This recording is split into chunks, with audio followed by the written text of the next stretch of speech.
चलिए जय हिंद दोस्तों, आप लोगों के लिए लेकर आ गए हैं सामान्य ज्ञान टॉप 70 प्रश्न जो कि आने वाले परीक्षाओं में बार बार पूछे जाते हैं। तो चलिए, हमारा पहला सवाल दिया गया है, किस रंग को शांति का प्रतीक माना जाता है? तो पहला का सही जवाब क्या हो जाएगा? ऑप्शन डी, सफेद रंग को। चलिए अगला सवाल है 2 नंबर, दुनिया का सबसे बड़ा फल कौन सा है? तो 2 नंबर का हो जाएगा ऑप्शन बी, कटहल। चलिए अगला सवाल है 3 नंबर, भारत की प्रमुख फसल कौन सी है?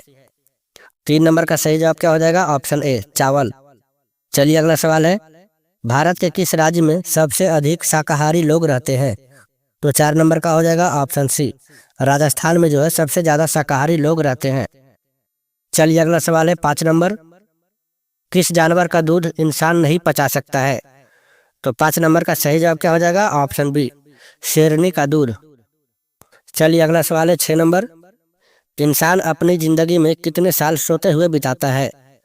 तो 6 नंबर का हो जाएगा ऑप्शन सी, लगभग 25 साल। चलिए अगला सवाल है 7 नंबर, मोबाइल को हिंदी में क्या कहते हैं? तो 7 नंबर का सही जवाब क्या हो जाएगा? ऑप्शन डी, दूरभाष यंत्र।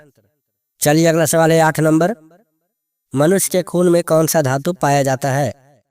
तो 8 नंबर का सही जवाब क्या हो जाएगा? ऑप्शन बी, लोहा। दोस्तों, अगर जिस भी प्रश्न का जवाब आप लोगों को पहले से पता हो तो आप हमें कमेंट करके अवश्य बताएं। चलिए अगला सवाल है 9 नंबर, भारत के किस प्रधानमंत्री ने 3 शादियां की थी? तो इसका सही जवाब क्या हो जाएगा? 9 नंबर का ऑप्शन डी, मोरारजी देसाई। चलिए अगला सवाल है 10 नंबर, सबसे अधिक ऑक्सीजन कौन सा पेड़ देता है? तो 10 नंबर का सही जवाब क्या हो जाएगा? Option C, people. चलिए अगला सवाल है, नीला सेब कहाँ पाया जाता है? तो 11 का हो जाएगा ऑप्शन बी, चीन में। चलिए अगला सवाल है, पाकिस्तान का राष्ट्रीय पशु क्या है? तो इसका सही जवाब क्या हो जाएगा? Option D, markhor. चलिए अगला सवाल है, भारत में रेलगाड़ी के पहिए कहाँ बनाए जाते हैं? तो इसका सही जवाब क्या हो जाएगा? ऑप्शन सी, कपूरथला में। चलिए अगला सवाल है, भारत का राष्ट्रीय पेड़ कौन सा है? तो इसका सही जवाब क्या हो जाएगा? ऑप्शन बी, बरगद। चलिए अगला सवाल है, रॉयल इनफील्ड किस देश की कंपनी है? तो 15 का सही जवाब क्या हो जाएगा? ऑप्शन बी, भारत की। चलिए अगला सवाल है 16 नंबर, मनुष्य ने सबसे पहले किस जानवर का दूध पिया था? तो 16 का सही जवाब क्या हो जाएगा? ऑप्शन सी, भेड़ का। चलिए नेक्स्ट क्वेश्चन है 17 नंबर, सबसे अधिक चाय का उत्पादन किस देश में होता है? 17 का हो जाएगा ऑप्शन बी, भारत में। दोस्तों, अगर वीडियो पसंद आ रही हो तो वीडियो को लाइक करना ना भूलें और रोजाना इस तरह का जीके देखने के लिए हमारे चैनल को सब्सक्राइब करना ना भूलें। चलिए अगला सवाल है, लीची का सबसे बड़ा उत्पादक देश कौन सा है? तो 18 का हो जाएगा ऑप्शन ए, भारत, जो कि मुजफ्फरपुर में सबसे ज्यादा लीची उगाई जाती है। चलिए अगला सवाल है, किस पेड़ को काटने पर खून निकलता है? तो 19 नंबर का सही जवाब हो जाएगा ऑप्शन डी, ब्लडवुड ट्री। चलिए अगला सवाल है 20 नंबर, भारत के किस राज्य को चीनी का कटोरा कहा जाता है? 20 नंबर का सही जवाब क्या हो जाएगा? ऑप्शन सी, उत्तर प्रदेश को। चलिए अगला सवाल है 21 नंबर, बैगनी गुलाब किस देश में पाया जाता है? तो 21 का हो जाएगा ऑप्शन बी, तुर्की में। चलिए अगला सवाल है 22 नंबर, किसकी कार पर नंबर प्लेट नहीं होती है? तो 22 का सही जवाब क्या हो जाएगा? ऑप्शन बी, राष्ट्रपति के कार पर। चलिए अगला सवाल है 23 नंबर, लिपस्टिक में किस जानवर का खून मिलाया जाता है? 23 का हो जाएगा ऑप्शन बी, सुअर। चलिए नेक्स्ट है 24 नंबर, बासी चावल खाने से कौन सी बीमारी ठीक होती है? 24 का हो जाएगा ऑप्शन ए, कब्ज यानी कि एसिडिटी। चलिए अगला सवाल है 25 नंबर, किस जीव का खून सफेद होता है? 25 का सही जवाब क्या हो जाएगा? ऑप्शन डी, तिलचट्टा यानी कि कॉकरोच का। चलिए अगला सवाल है, चांद की रोशनी को धरती पर पहुंचने में कितना समय लगता है? तो 26 का हो जाएगा ऑप्शन सी, 1.3 सेकेंड। चलिए अगला सवाल है, भारत के किस राज्य में केवल 2 जिले हैं? तो 27 का हो जाएगा ऑप्शन बी, गोवा। चलिए अगला सवाल है, भगवान गणेश की फोटो किस देश के नोट पर छपती है? तो 28 का हो जाएगा ऑप्शन सी, इंडोनेशिया। चलिए नेक्स्ट है, पूरी दुनिया में सबसे अधिक पीने लायक पानी किस देश में है? तो 29 का सही जवाब क्या हो जाएगा? ऑप्शन सी, ब्राजील देश में। चलिए अगला सवाल है 30 नंबर। किस देश के राष्ट्रपति का शासनकाल सिर्फ 1 वर्ष का होता है? 30 नंबर का हो जाएगा ऑप्शन सी, स्विट्जरलैंड का। चलिए अगला सवाल है 31 नंबर। सौराष्ट्र किस राज्य का अंग है? तो 31 का हो जाएगा ऑप्शन डी, गुजरात। चलिए अगला सवाल है 32 नंबर। भारत में कितने संघ शासित प्रदेश है? तो 32 का हो जाएगा ऑप्शन सी, 8। चलिए अगला सवाल है 33 नंबर। बजट का संबंध किस पक्ष के साथ है? 33 का हो जाएगा ऑप्शन सी, आय और व्यय। चलिए नेक्स्ट है 34 नंबर। भारत में वित्त आयोग का कार्यकाल कितना होता है? तो 34 का हो जाएगा ऑप्शन ए, 5 वर्ष। दोस्तों अगर वीडियो पसंद आ रही हो तो वीडियो को लाइक करना ना भूलें। चलिए अगला सवाल है 35 नंबर। नवोदित राष्ट्र का सबसे पहला कार्य होता है? तो 35 का हो जाएगा ऑप्शन बी, राष्ट्र निर्माण करना। चलिए अगला सवाल है, पंडित जवाहरलाल नेहरू प्रथम प्रधानमंत्री के रूप में शपथ निम्नलिखित में से किस स्थान पर लिया? तो 36 का हो जाएगा ऑप्शन बी, लाल किला पर। चलिए अगला सवाल है, किस राज्य को हाल में विभक्त कर भारत के 29वें राज्य के रूप में तेलंगाना की स्थापना की गई है? तो 37 का हो जाएगा ऑप्शन ए, आंध्र प्रदेश को। चलिए अगला सवाल है, केंद्र राज्य संबंधों में प्रमुख अड़चनें क्या रही है? तो 38 का हो जाएगा ऑप्शन डी, इनमें से सभी, यानी कि राज्यपाल की भूमिका, अनुच्छेद 356 और राज्यों की केंद्र पर निर्भरता। चलिए अगला सवाल है, विविधता में एकता का सिद्धांत निम्नलिखित में से किस देश का प्रमुख सिद्धांत है? तो 39 का हो जाएगा ऑप्शन ए, भारत। चलिए नेक्स्ट है, भारत में लोकतंत्र की बहाली के बाद भारतीय नागरिकों को अधिकार प्राप्त हुए, यानी कि कौन सा अधिकार प्राप्त हुआ था? तो इसका सही जवाब हो जाएगा ऑप्शन डी, उपयुक्त सभी, यानी कि मौलिक अधिकार भी, मतदान का अधिकार, जनप्रतिनिधि चुनने का अधिकार।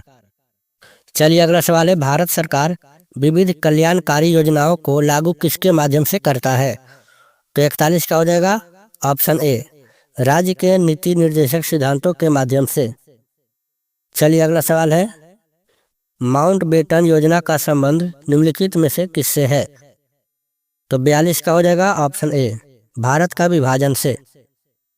चलिए नेक्स्ट है, भारत विभाजन के लिए 1947 में बनी विभाजन समिति के अध्यक्ष निम्न में से किसे बनाया गया? 43 का हो जाएगा ऑप्शन डी, वायसराय को। चलिए अगला सवाल है 44 नंबर। माउंटबेटन योजना कब बना? तो 44 का हो जाएगा ऑप्शन ए, 3 जून 1947 को। चलिए अगला सवाल है, द्विराष्ट्र सिद्धांत के आधार पर कौन सा देश बना? तो 45 का हो जाएगा ऑप्शन सी, पाकिस्तान। चलिए नेक्स्ट है, पाकिस्तान निर्माण की मांग प्रथम बार कब की गई? तो 46 का हो जाएगा ऑप्शन सी, 1940 में। दोस्तों अगर वीडियो पसंद आ रही हो तो वीडियो को लाइक करें और अपने दोस्तों के साथ शेयर अवश्य करें। चलिए अगला सवाल है, मुस्लिम लीग के किस अधिवेशन में पाकिस्तान नामक देश निर्माण की मांग की गई? तो 47 का हो जाएगा ऑप्शन ए, 1940 के लाहौर अधिवेशन में। चलिए नेक्स्ट है 48 नंबर क्वेश्चन, राज्यों का पुनर्गठन आयोग कब बना? तो 48 का हो जाएगा ऑप्शन सी, 29 दिसंबर 1953 को।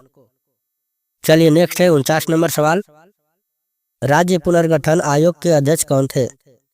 तो 49 का हो जाएगा option A, Syed Ali. Next है 50 नंबर क्वेश्चन, भारतीय संसद से राज्य पुनर्गठन अधिनियम कब पारित हुआ? तो 50 का हो जाएगा ऑप्शन ए, 1956 में। चलिए नेक्स्ट है 51 नंबर क्वेश्चन, भारतीय संविधान के अनुसार भारतीय राज्यों को कितने वर्गों में बांटा गया है?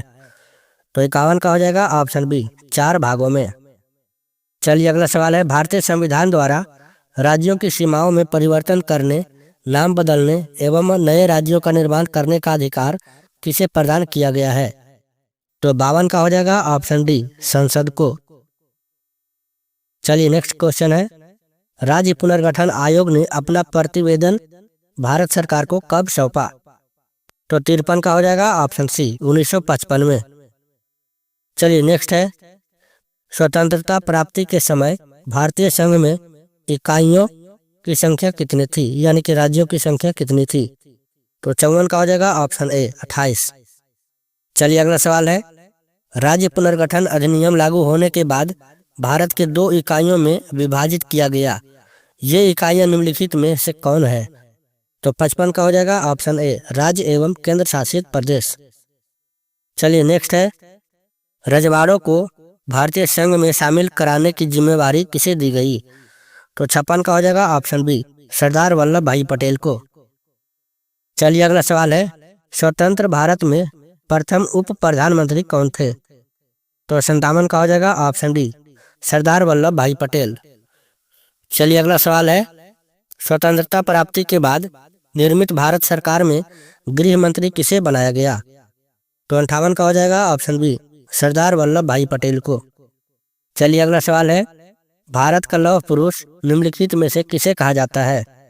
तो इसका सही जवाब हो जाएगा ऑप्शन डी सरदार वल्लभ भाई पटेल को। चलिए अगला सवाल है, निम्नलिखित में से किस रियासत के शासक को निजाम के नाम से जाना जाता था? तो 60 नंबर का सही जवाब क्या हो जाएगा? ऑप्शन ए हैदराबाद को। चलिए अगला सवाल है, हैदराबाद का भारतीय संघ में विलय कब हुआ? तो 61 का हो जाएगा ऑप्शन बी 1948 में। नेक्स्ट है, मणिपुर रियासत का भारतीय संघ में विलय कब हुआ? तो 62 का हो जाएगा ऑप्शन सी 1948 में। चलिए अगला सवाल है, जम्मू कश्मीर रियासत का भारतीय संघ में विलय कब हुआ? 63 का हो जाएगा ऑप्शन ए 1947 में। चलिए नेक्स्ट है, जम्मू कश्मीर का भारतीय संघ में विलय किस शर्त पर हुई? तो 64 का हो जाएगा ऑप्शन ए जम्मू कश्मीर के स्वायत्तता। चलिए अगला सवाल है, भारतीय संविधान के किस अनुच्छेद के तहत जम्मू कश्मीर को स्वायत्तता प्रदान की गई है? तो 65 का हो जाएगा ऑप्शन ए अनुच्छेद 370।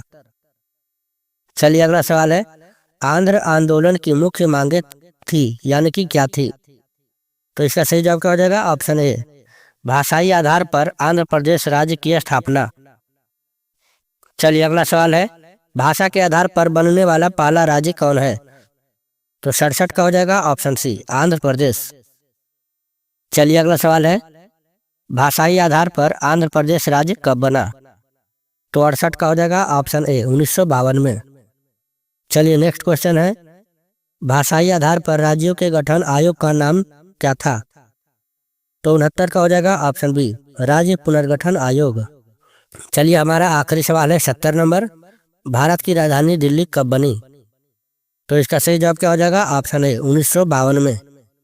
तो दोस्तों ये था कुछ महत्वपूर्ण प्रश्न जो कि आने वाले किसी भी एग्जाम के लिए काफ़ी ज़्यादा इम्पोर्टेंट होने वाली है। तो वीडियो अगर पसंद आई हो तो वीडियो को एक लाइक करना ना भूलें। आप लोगों से रिक्वेस्ट है कि एक वीडियो बनाने में बहुत ज़्यादा मेहनत लगती है, तो एक सब्सक्राइब जरूर करें। तो मिलते हैं किसी नए वीडियो के साथ, तब तक के लिए जय हिंद, वंदे मातरम।